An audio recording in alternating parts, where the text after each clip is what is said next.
একদিকে আর্সেনালের গ্যাব্রিয়েল মেঘালাস, অন্যদিকে টটেনহ্যামের Cristian Romero. Centre ব্যাকে আরেক লড়াইয়ে ব্রাজিলের মার্কুইনহোসের প্রতিপক্ষ হিসেবে থাকবেন আর্জেন্টাইন ওটামেন্ডি। দুই তরুণ এডার মিলিতাও ও লিজান্ড্রো থাকবেন নিজেকে প্রমাণ করতে ব্যস্ত। ফুলব্যাকে অভিজ্ঞ টেগলাফিকোকে চ্যালেঞ্জ জানাতে হবে ওয়েন্ডেলকে। রাইট ব্যাকে উল্টো চিত্র, অভিজ্ঞ দানিলোর সামনে মলিনা, মন্টিয়ালরা। সব মিলিয়ে ব্রাজিল নাকি আর্জেন্টিনা, কোপা আমেরিকায় কারা শক্তিশালী ডিফেন্স লাইন নিয়ে যাচ্ছে তা নিয়ে বিস্তারিত থাকছে প্রতিবেদনে। বর্তমানে যেন একই মেরুতে দাঁড়িয়ে দুই চিরপ্রতিদ্বন্দ্বী দলের ডিফেন্সে একাধিক খেলোয়াড় আছে স্কোয়াডে। বড় নাম ও ক্লাবের পারফর্মার সবাই পেয়েছে সুযোগ, তবে বিভিন্ন পরিস্থিতি এসে দাঁড়িয়েছে এই দুই দলের সামনে, যেখান থেকে উত্তরণ করে কেমন করবে দল সেটা নিয়ে আছে নানা প্রশ্ন। এই যেমন দীর্ঘদিনের ইনজুরি থেকে সদ্য ফিরেছেন ব্রাজিলের এডার মিলিতাও ও আর্জেন্টিনার লিজান্দ্রো মার্টিনেজ। ইনজুরির আগে দুজনই ছিলেন দলের একাদশের সদস্য, দুজনেই করেছিলেন দুর্দান্ত পারফরম্যান্স। তবে ইনজুরি থেকে এসে নিজেকে কে কতটা ফিরে পাবেন তার উপর নির্ভর করছে তাদের দলের বর্তমান অবস্থা। অভিজ্ঞতার দৌড়ে দুই দলের ডিফেন্সে নেতৃত্ব দিবেন মার্কুইনহোস ও ওটামেন্ডি।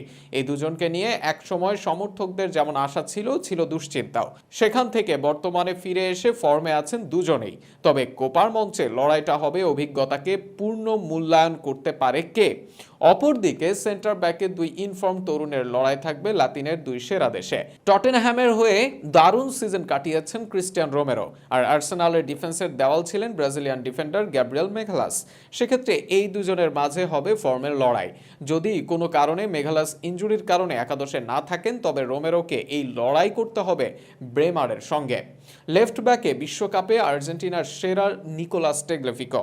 এই পজিশনে দীর্ঘদিন ধরেই দারুণ খেলে আসছেন টেগলাফিকো, পারফর্ম করছেন বড় ম্যাচেও। অপরদিকে লেফট ব্যাক পজিশনে পোর্তোর ওয়েন্ডেল সামলাবেন ব্রাজিল দলের দায়িত্ব। সেখানে ফোডেন সাকাদের বিপক্ষে ভালো করলেও তরুণ ইয়ামালের বিপক্ষে বেশ ভালোই ভুগেছেন ওয়েন্ডেল। তাই এই লড়াইয়ে পাল্লাটা ভারী হয় আর্জেন্টিনার দিকে। রাইট ব্যাক পজিশনে ব্রাজিলে আছেন অভিজ্ঞ ড্যানিলো, সেখানে আর্জেন্টিনার দলে মলিনা, মন্টিয়ালরা। বর্তমানে সেভাবে ফর্মে নেই এই দুজনের কেউই। অপরদিকে দানিলো আছেন ভালোই ছন্দে।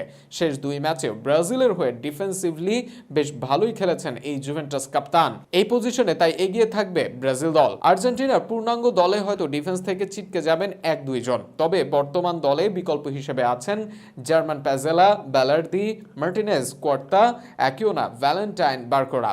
আর ব্রাজিল দলের রিজার্ভ বেঞ্চে থাকবেন ইয়ান কৌটা, বেরালদো, অ্যারেনা কিংবা মিলিতাওরা। সব মিলিয়ে দুই দলের আছে পারফর্ম করার বিকল্প খেলোয়াড়। কোপা আমেরিকার আগে দুই দলের ডিফেন্সই একই লাইনে দাঁড়িয়ে। অভিজ্ঞতা, তারুণ্য, ফর্ম যেমন আছে, তেমনি ইনজুরি, বড় মঞ্চে পারফরমেন্সের ভয় এসবও আছে দুই দলের সামনে। এবার দেখা যাক এই সব পার করে শেষ পর্যন্ত জ্বলে ওঠে কোন দলের ডিফেন্স।